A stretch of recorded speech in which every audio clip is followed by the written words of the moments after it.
అవుతుంది. స్వార్థపరులైనటువంటి అత్తాకోడళ్ళు కడవల్లో వెన్న దాచుకునేవారు. కృష్ణుడు ఎక్కడొస్తాడో అని. కృష్ణుడు ఏం చేశాడంటే రానే వచ్చాడు, ఓ రాత్రి వచ్చాడు, శుభ్రంగా వెన్నంతా తినేశాడు. వెళ్ళిపోయే ముందు కొంచెం వెన్న కోడలు మూతికి రాసి వెళ్ళిపోయాడు. అత్తగారు పొద్దున్న లేచి కడవ దగ్గరికి వెళ్ళింది. కడవలన్నీ ఖాళీ. కోడల్ని లేపడానికి వచ్చింది. మూతి మీద వెన్న ఉంది. ఆశిముచ్చా రాత్రి నేను పడుకున్న తర్వాత వెన్నంతా తినేశావా అని ఆ కోడల్ని పట్టు కొట్టింది.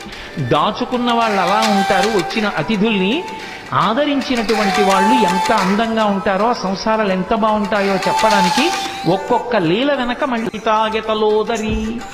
దీనికి అర్థం చెప్పాలని నేను అనుకోవట్లా, అంటాను కానీ మళ్ళీ చెప్తూ ఉంటాను. కృష్ణుడు ఇంటికి వెళ్ళాడు. ఆ అత్తా కోడలు ఉట్టి దొరికితే తాగేస్తాడని చెప్పి ఉట్టి కింద ఉంటే ప్రమాదం అని చెప్పి పైన కట్టేశాడు. తీసుకెళ్లేదో చిక్కంలో పెట్టి పైన కట్టాడు. రానే వచ్చాడు, చూశాడు. ఓహో, ఈ అత్తా కోడలు పైకి కట్టారా ఎలా అనుకున్నాడు. పీటలు రోళ్ళు అన్ని